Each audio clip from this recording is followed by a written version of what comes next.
La Congregación Manantial de Gracia les da la bienvenida al estudio Una iglesia conforme al modelo. Como le fue dicho a Moisés, mira y hazlo conforme al modelo que te ha sido mostrado en el monte. Más allá de la herencia religiosa occidental, más allá de la reforma al catolicismo iniciada por Lutero, Calvino y Zwinglio, y más allá del denominacionalismo religioso que hoy tenemos más de 40,000 denominaciones llamadas cristianas, hoy veremos en las palabras del Señor Jesucristo, quien dijo: y sobre esta roca edificaré mi iglesia y las puertas del Hades no prevalecerán contra ella. Una iglesia conforme al modelo bíblico. No estamos para inventar una iglesia, sino para descubrir la enseñanza del Maestro y de los apóstoles y los profetas, sobre la cual estamos llamados a edificar sobre el fundamento puesto una vez y para siempre. Gracias, Señor. Disponemos nuestros corazones como tierra para que tú puedas arar y plantar la semilla de tu reino. Danos la gracia, Señor, para recibir tu palabra, para retenerla, para ponerla por obra y así, Señor, ser el hombre sabio que edifica sobre la roca. Te rogamos que por tu Espíritu hables a nuestros corazones. Padre, gracias en el nombre de Jesús. Volvamos al tema. Una iglesia conforme al modelo es la iglesia que, al observarla, vemos está sucediendo en esa iglesia lo mismo que sucedía en aquella iglesia que el Señor dijo que Él edificaría, y que cuando Él ascendió a los cielos, esa iglesia manifestó los mismos hechos, las mismas enseñanzas. El testimonio del Espíritu es que los que se añadían a la iglesia eran añadidos por el Señor. Es decir, el Señor añadía a la iglesia a los que habían o debían de ser salvos. El tema de hoy, o la lección, por decirlo así, que hoy nos ocupa, es que si hay una iglesia conforme al modelo, esa iglesia tiene que estar acercando el reino de Dios a los hombres. ¿Qué concluimos diciendo o estudiando en el tema anterior? Recuerdan, el escenario en que el Señor Jesucristo viene está en Lucas capítulo 3 del versículo 1 al 3. Vemos que el gobierno político que estaba gobernando la tierra de Israel, la nación de Israel, era Roma, y quien estaba allí era Tiberio César, un hombre perverso. Y vemos exactamente en nuestros días un escenario similar. Los hombres que gobiernan políticamente las naciones, y especialmente hoy en la tierra de Israel, son personas sin ningún temor de Dios. En aquellos días, políticos perversos estaban gobernando en la tierra de Israel. Y además de eso, los que eran parte de ese gobierno, como el rey Herodes, los hermanos o los hijos de Herodes el Grande, que se repartían las diferentes provincias de la tierra de Israel, eran también hombres perversos. Y en lo religioso, había una religión inventada por el judaísmo, por los judíos en ese momento. Y tenían ¿cuántos sumos sacerdotes? 2 sumos sacerdotes. Y la palabra del Señor no vino a los religiosos de la época, no vino a los grandes líderes, sino que vino a un hombre humilde que estaba apartado, y ese hombre estaba en el desierto. La palabra de Dios vino ¿a quién? A Juan en el desierto. Escuchen, este es el escenario de la primera venida de Jesucristo. Él no vino a la religión judía.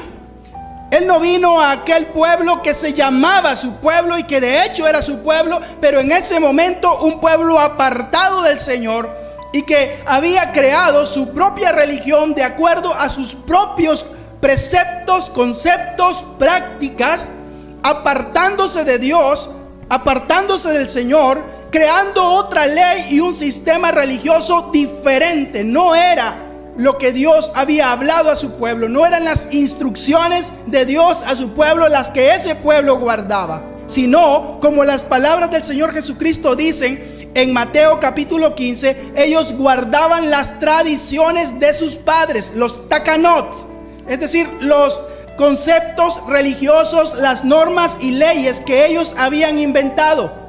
Y en lugar de acercar al hombre a Dios, habían alejado al hombre de Dios. Y Jesús mismo, cuando está dirigiéndose a ellos, al final, en un discurso que vemos que Él da directamente para los que se sientan en la cátedra de Moisés, es decir, para los que enseñan al pueblo desde la gran silla, desde el gran lugar de enseñanza, donde los grandes rabinos y maestros enseñaban al pueblo. Él dice que ellos, en lugar de acercar a las personas a Dios, al reino de Dios, lo que hacían era tomar discípulos recorriendo mar y tierra y los convertían en 2 veces hijos del infierno. Eso es lo que hacía aquella religión. Pero déjenme decirles esto: eso es exactamente lo que hace cualquier religión inventada por el hombre en cualquier época y momento de la historia del hombre. Eso es lo que hacen las religiones ahora. No traen a los hombres a Dios, sino que los alejan de Dios. Y hoy tenemos un concierto de disputas de quién tiene la sana doctrina dentro de todas las denominaciones. Y es por eso que hemos empezado este estudio. Este estudio es para analizar la enseñanza del Maestro, el Evangelio del Reino, y qué fue lo que Él estableció cuando Él vino a la tierra. Antes de esto, permítanme hacerles una pregunta. Respondan sin temor. ¿Es el cristianismo, como lo conocemos en nuestros días, es lo que Jesucristo enseñó o estableció como su iglesia, o es una religión inventada por los hombres en el transcurso de los años? ¿Qué creen ustedes? ¿Es inventado? Ahora, si decimos que el cristianismo que hoy es proclamado, difundido, y por el cual hay tantas divisiones y peleas, es inventado por los hombres, tenemos que sustentarlo. Y tenemos que sustentarlo con base a las escrituras y con base a un análisis histórico de la iglesia desde el momento en que el Señor establece su iglesia hasta nuestros días. Y con este estudio es lo que estamos haciendo.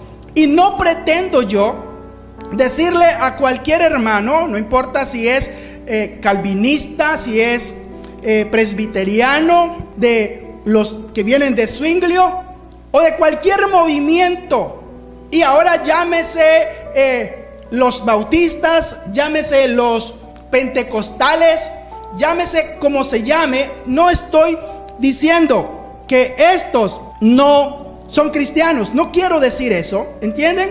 Ni estoy atacando a nadie con esta enseñanza. Solo queremos conocer qué fue lo que el Señor estableció.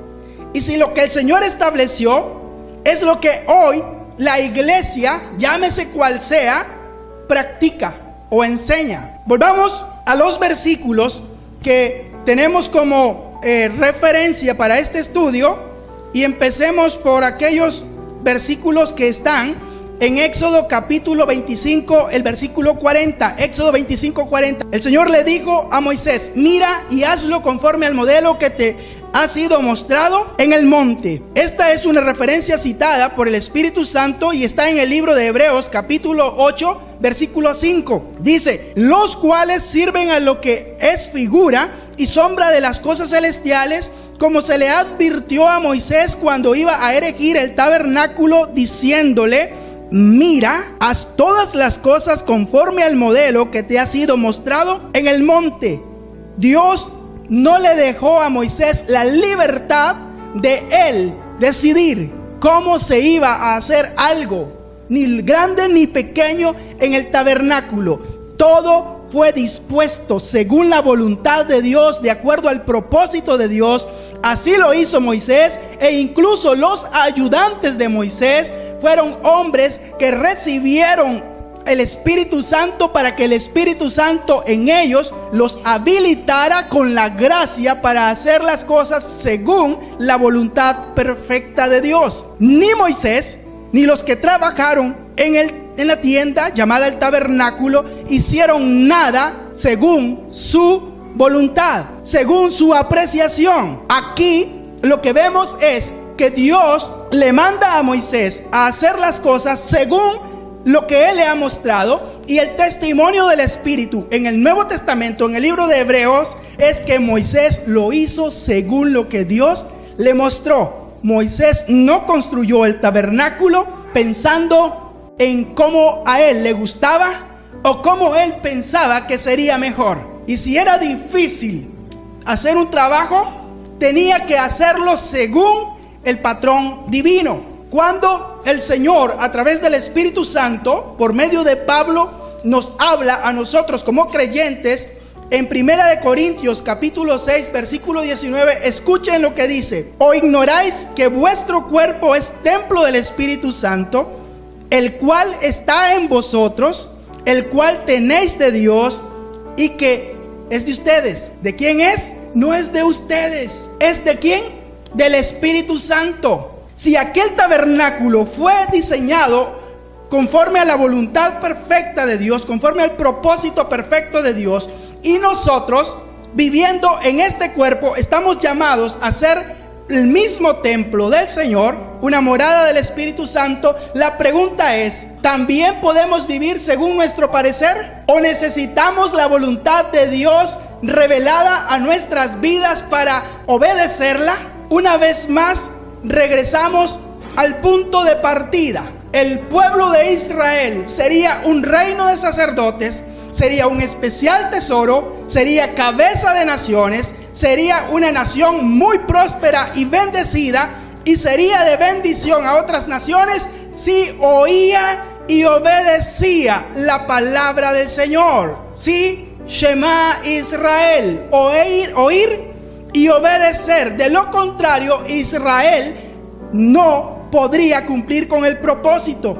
Y para nuestras vidas es igual. Y cuando venimos nosotros al Nuevo Testamento y escuchamos esta declaración del Señor Jesús en Mateo capítulo 16 versículo 18, Él dice: y yo también te digo que tú eres Pedro, y sobre esta roca edificaré la iglesia de ustedes, la iglesia de Lutero, la iglesia de Calvino, la iglesia de Zwinglio, la iglesia de Constantino. No, mi iglesia, la iglesia es ¿de quién? De el Señor, es de Jesús. No es la iglesia ni siquiera de nosotros, es la iglesia del Señor. Y nuestro gran privilegio es haber sido resucitados, vivificados y unidos al cuerpo de Cristo, el cual es la iglesia. Ese es nuestro gran privilegio, pertenecer a ese cuerpo donde somos llamados miembros de un cuerpo que es la iglesia y que es el cuerpo de Cristo. Recordemos que aquí hay dos revelaciones. Ustedes ya las conocen. ¿Cuáles son las dos revelaciones que hay aquí? Tenemos versículo 16. Pongamos versículo 16. Dice: respondiendo, ¿quién? Simón Pedro, ¿qué respondió? Tú eres el Cristo, el Hijo del Dios viviente. Versículo 17. ¿Qué dice el versículo 17? Entonces le respondió, ¿quién? Jesús. ¿Qué le respondió? Bienaventurado eres Pedro, Simón, ¿verdad?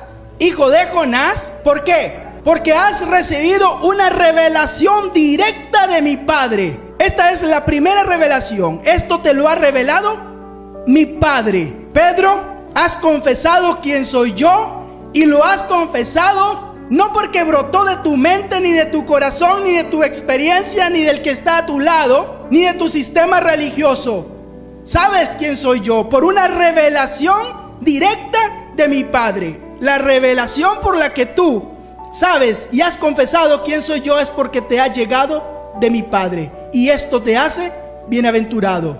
Luego, el siguiente versículo que dice: y yo también te voy a dar una revelación. Permítanme decirlo como es. Sobre esta roca, sobre esa confesión yo voy a edificar mi reino, mi iglesia. Israel y la iglesia no son dos pueblos, sino que son, ¿qué cosa? Un solo pueblo que se llama un reino de sacerdotes, o está llamado a ser un reino de sacerdotes.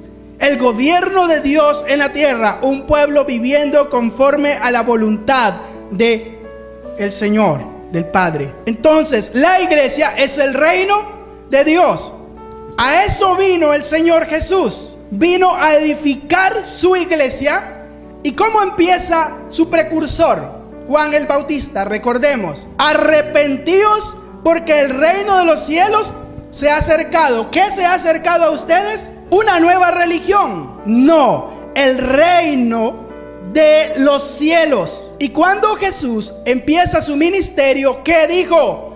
Arrepentíos porque el reino de los cielos se ha acercado a vosotros. ¿De qué hablaba cada parábola del Señor? Cada enseñanza, cada ilustración. ¿De qué hablaba? Del reino de Dios. Cuando Él resucita, ¿de qué les habló en aquellos 40 días que pasó con ellos después de la resurrección? Del reino de Dios. Y cuando Él iba ascendiendo a los cielos, iba a ascender, ¿qué le preguntaron los discípulos? ¿Restaurarás en este tiempo el reino a Israel? ¿Cuál fue la enseñanza de Jesucristo? ¿Y qué aprendieron los discípulos que estuvieron con Él? Aprendieron acerca del reino de Dios. La iglesia del Señor es su reino. Israel fue llamado a ser su reino. Y Pedro comprendió que la piedra no era él, sino que es la confesión de quién es Cristo. Y él comprendió que esa confesión, al unirnos a Cristo, quien es la roca, nos hace a nosotros piedras vivas. Pero también, al ser llamados y responder al llamado del Señor, venimos a ser un linaje santo, un pueblo adquirido por Dios. ¿Y qué más? Sacerdotes. ¿Sacerdotes para qué? Para anunciar las virtudes de aquel que nos llamó de las tinieblas a su luz admirable. Entonces, ¿qué vino el Señor a establecer en la tierra? ¿O qué fue lo que el Señor acercó a los hombres cuando Él vino? El reino. Y si eso es edificar la iglesia, entonces, ¿qué es la iglesia y qué es la misión de la iglesia? Hubo un hombre que fue llamado por el Señor y dijo: déjame ir a sepultar a mi padre, a mi pariente. ¿Qué le dijo el Señor? Deja que los muertos entierren a sus muertos y tú ven y anuncia el reino de Dios. ¿Qué es lo que los llamados deben anunciar? El reino de Dios. ¿A vivir en qué? En el reino de Dios. Entonces, si esto ya nos queda claro, ¿vino el Señor a fundar una religión llamada cristianismo? No, vino a traer el reino. Entonces, preguntas importantes: ¿es el cristianismo que nosotros conocemos en nuestros días una religión? Claro que es una religión. ¿Lo que el Señor estableció fue una religión? No. Y escuchen, el cristianismo de hoy en día está divorciado de la enseñanza de Jesucristo. No, pero es que cita en la Escritura. Vamos a analizar algunas cosas. ¿Qué es religión? ¿Alguien conoce el término? Religión ni siquiera existe en el hebreo ni en el griego. Es un término que viene del latín y significa religare. Y lo que este concepto dice es que todas las acciones del hombre están enfocadas a volver a conectarse con Dios, de quien se separaron o fueron separados por sus pecados. Pero el camino de la religión es el camino del hombre tratando de acercarse a Dios. Y eso no es lo que crea una conexión con Dios. Y ustedes dirán: ¿y entonces qué?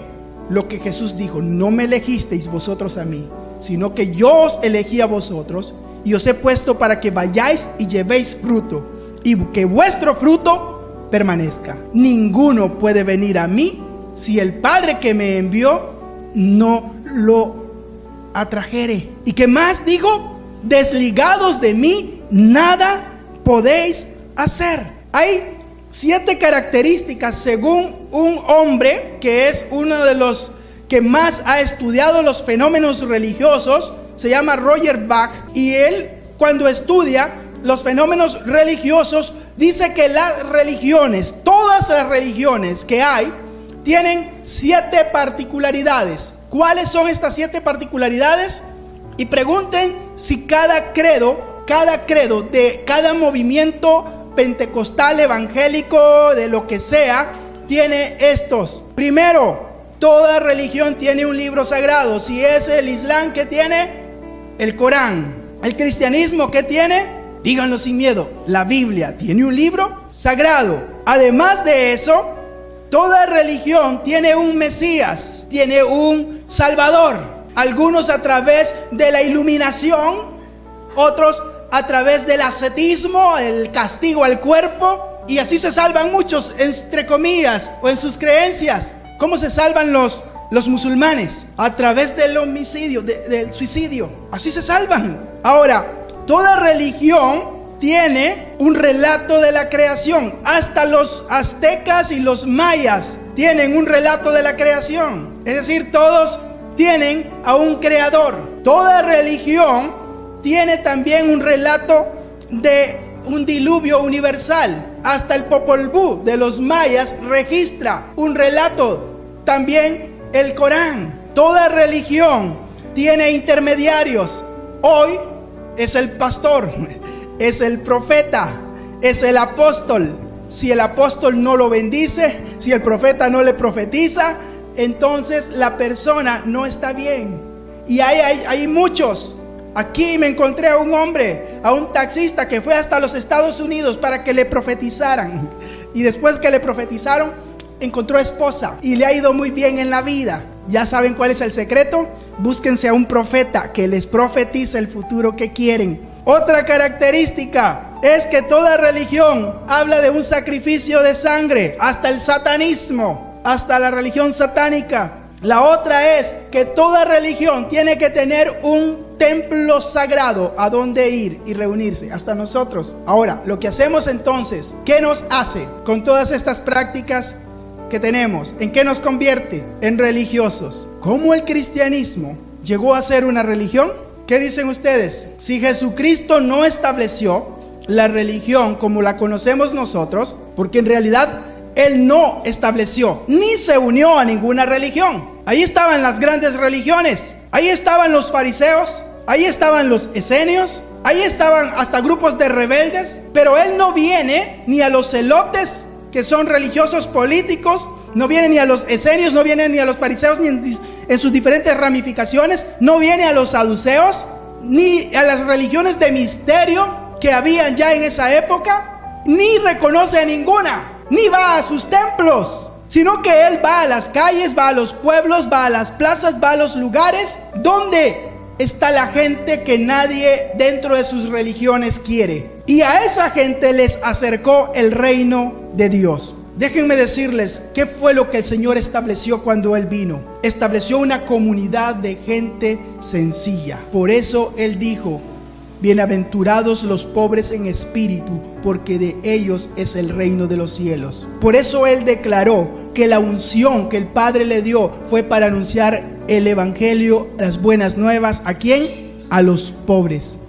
Él buscó a aquellos que eran desechados, aquellos que estaban aislados, aquellos que estaban marginados, a aquellos que nadie quería. Él vino a buscar. Él vino a buscar a los enfermos, Él vino a buscar al leproso, Él vino a buscar a la samaritana, Él vino a buscar a aquellos que la religión los excluía. Él vino a buscar a esa gente, gente que creyó en Él, gente que experimentó y entró al reino de Dios. ¿Qué enseñó Él? Los principios de su reino. Y cada persona que creyó en esos principios fue transformada. Si uno toma el Sermón del Monte, ¿qué es? Es exactamente la enseñanza del maestro sintetizada, es decir, resumida. ¿Y de qué nos habla? De las leyes del reino de Dios. Si leemos, y tarea para cada uno de ustedes, Sermón del Monte, y pregúntense, ¿qué es lo que Él enseña? Le enseña a la gente a vivir. Y lo que está enseñándole a la gente allí es su manera de vivir. ¿Cómo vive el rey? Así deben de vivir los que pertenecen a su reino. Y eso no es religión. Eso es lo único que puede acercar al hombre a Dios. Eso es lo único que puede llevar al hombre a vivir en el reino de Dios y en la voluntad de Dios. Tercera característica de lo que Jesús enseñó es que aquellos que fueron transformados, que creyeron en Él y que fueron discipulados, debían de salir a hacer discípulos. Empezando ¿por dónde? Por su lugar de residencia, en su contexto.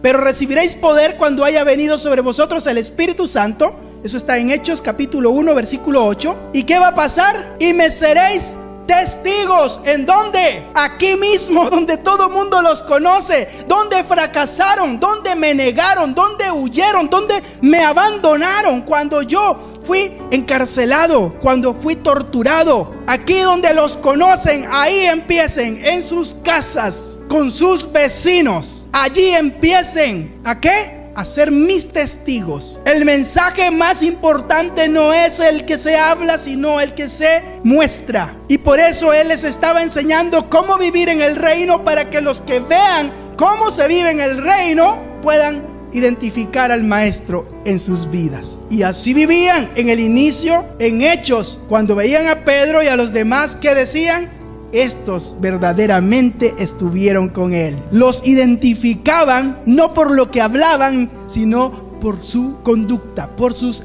hechos, por su vida. La cuarta característica del efecto del mensaje, de la enseñanza del Maestro, es que ese testimonio no solo transformó sus vidas, sino que ese testimonio debía de ser la llave que abriría las puertas para que otros creyeran en el Maestro, para que otros creyeran en el Maestro. Y ese testimonio iba a ser acompañado de señales y prodigios. Y el que hacía las señales y prodigios era el Maestro. Cuando hay un total abandono y una entrega al Espíritu Santo, la vida de Jesucristo fluye. El reino de Dios es poder. Eso es lo que Pablo dice. Si la iglesia es el reino de Dios, la iglesia tiene que establecer el dominio, así como lo estableció el Señor. Y por eso Él deja claro cuando está hablando que si dos de vosotros se ponen de acuerdo, cualquier cosa que pidieren al Padre, Él lo va a hacer, el Padre lo va a hacer. Y no solo eso, que esa iglesia, que esos discípulos, que esos que viven en el reino y que han experimentado el poder del reino, lo que atan en la tierra es atado en el cielo, y lo que desatan en la tierra es desatado en el cielo, porque el reino de Dios es un reino superior a los reinos terrenales y al reino de las tinieblas. El reino de Dios tiene que gobernar. Cuando el rey estuvo aquí, Él gobernaba. Gobernaba a los demonios, gobernaba a todos los hombres y gobernaba la naturaleza. Cuando Él sabía que era el momento de morir, se entregó. Alguien lo quiso defender y Él dijo: ¿acaso crees que no puedo pedirle a mi Padre y me daría 12 legiones de ángeles ahora mismo? Cuando Pilatos le pregunta si es rey, Él le dijo: tú lo has dicho. ¿Dónde está tu reino? Él dice: si mi reino fuera de este mundo, ¿no crees que aquí estarían mis súbditos peleando por mí? Él era un rey y estaba estableciendo el reino de Dios en la tierra. Él no estaba estableciendo una religión. Las religiones son el invento del hombre y el camino del hombre, o el intento del hombre para llegar a Dios. El reino de Dios viene de lo alto para establecerse en el corazón del hombre, para transformar a ese hombre y para convertir a ese hombre en una extensión de Cristo. Cristo en ese hombre, Cristo obrando en ese hombre, Cristo mostrándose a través de ese hombre. La iglesia que hoy vemos, esa iglesia institucional que trabaja para un nombre, que predica un nombre, que nuestra doctrina, que nuestra sana doctrina, esa iglesia denominacional no fue creada por el Señor. Ese sistema de división y de pleitos, de que yo soy de aquí, no te lleves con aquel, que no te acerques a aquel, que sal de allí, que no.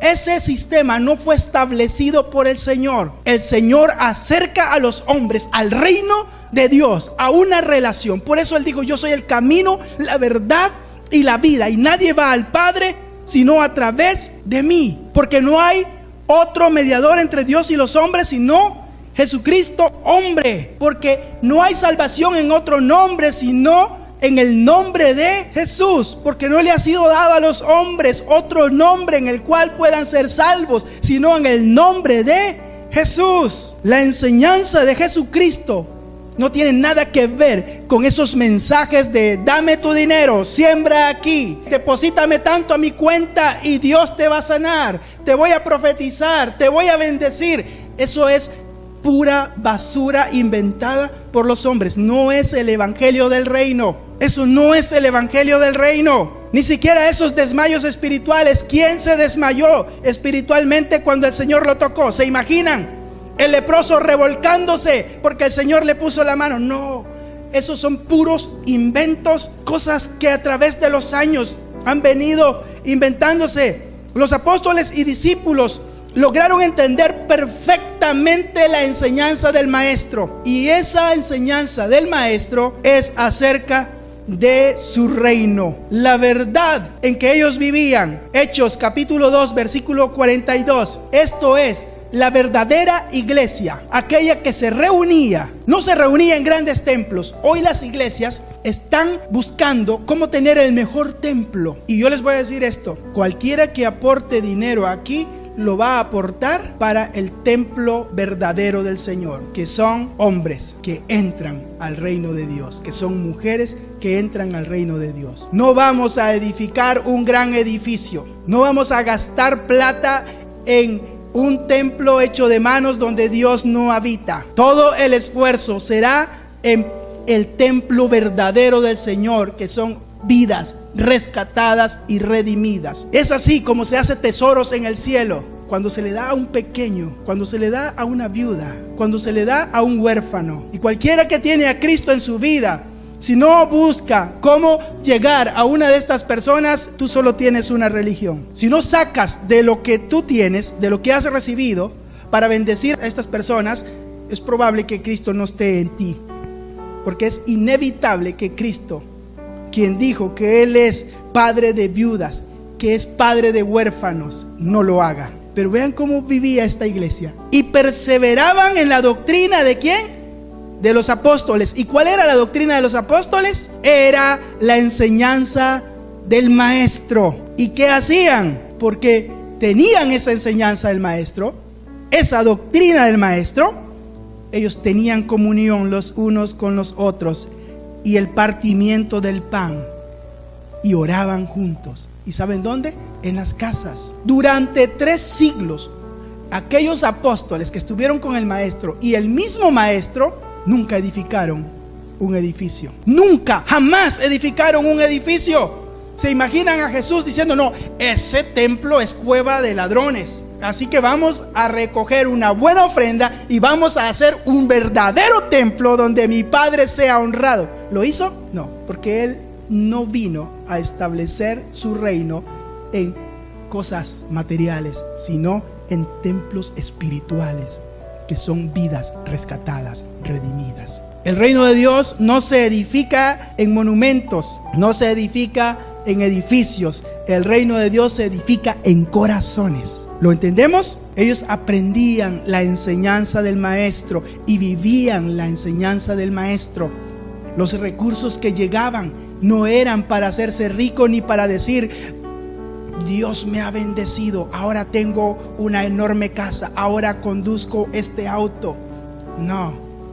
Hoy la señal de bendición, después que el doctor Schuller y otros que predicaron y enseñaron este tipo de psicología que no es evangelio, de solo motivar gente y sacarle el dinero a la gente, no tiene nada que ver con el evangelio del reino. Pero esto no empezó aquí, esto empezó después del siglo III, cuando Constantino nomina todo su imperio cristiano y llama a los padres de la iglesia para crear los credos. Hay 3 credos, que son los credos que practican católicos, que son los credos que practican la iglesia ortodoxa, y son los credos que practican todas las iglesias que fueron reformadas en Lutero. Ellos comprendían claramente que la comunión con Cristo es la comunión con el hermano. Ellos comían juntos, oraban juntos y suplían las necesidades de sus hermanos. Eso es cristianismo. ¿Se imaginan a Cristo viendo a las multitudes Y entonces los apóstoles diciéndoles, muy preocupados, es ya casi de noche, mándalos a las aldeas que vayan a buscar algo que comer. Y el Señor les dice, denle de comer ustedes. Y ahí viene el que hace las cuentas y dice, ni tanto dinero, ahí menciona una cantidad, alcanzaría para darle de comer a esta gente. Pero aparece un niño con 5 panecillos y 2 pececillos y lo puso en las manos del maestro. Y en las manos del maestro, esos elementos que eran nada en realidad ante una multitud, fueron bendecidos. Él lo puso en manos de sus discípulos y los discípulos iban partiendo y repartiendo. Y en la mano de cada uno que estaba dispuesto a partir, el milagro de la multiplicación se iba haciendo. Todos comieron, los hombres, las mujeres y los niños. No solo los 5,000 hombres, sino las mujeres y los niños. Y se recogieron, ¿cuántas cestas? 12 cestas. Y allí empezó la primera panadería oficial. Aquel niño que llegó con 5 panes se regresó con 12 canastos. Eso no fue. Cualquier cosa, cualquier talento, cualquier vida puesta en las manos del maestro, dispuesta a renunciar a su voluntad, a quebrarse en las manos del maestro para que sea moldeada por el maestro, será alimento, será vida para los necesitados, para los hambrientos. En el reino de Dios no se proclaman nombres de hombres, ni de líderes, ni de organizaciones. No se buscan etiquetas. En el reino de Dios hay un solo rey, hay un solo nombre. Y cuando el pueblo aprende a reunirse en ese nombre para glorificar a ese nombre, el rey está presente. Mas buscad primeramente el reino de Dios y su justicia. Es el gobierno de Dios, es la voluntad perfecta de Dios, es el aprender a obedecer y a vivir en la voluntad de Dios.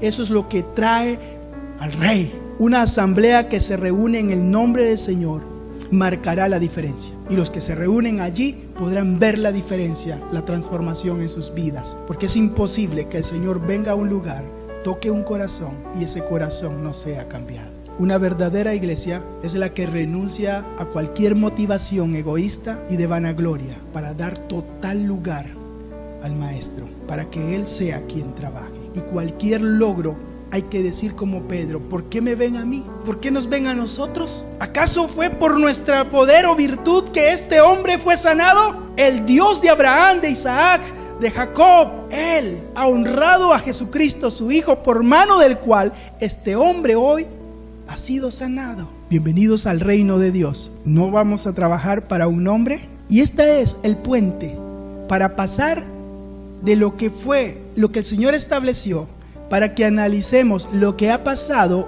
a través de los siglos con las iglesias. Y cómo llegamos ahora a este denominacionalismo confuso, a esto de un tire y un ataque de uno se tira al otro y el otro se ataca y el otro dice no, aquí está la sana doctrina y todo eso, pura religión. Jesucristo no estableció ninguna religión. Si Él apareciera hoy en ese tumulto de mercantilismo religioso, tomaría nuevamente el látigo y tal vez hoy nosotros también seamos latigados allí. Tenemos que pedirle al Señor que su reino sea establecido en nuestros corazones, que nuestros corazones sean limpiados de motivaciones falsas. Señor, hoy estamos aquí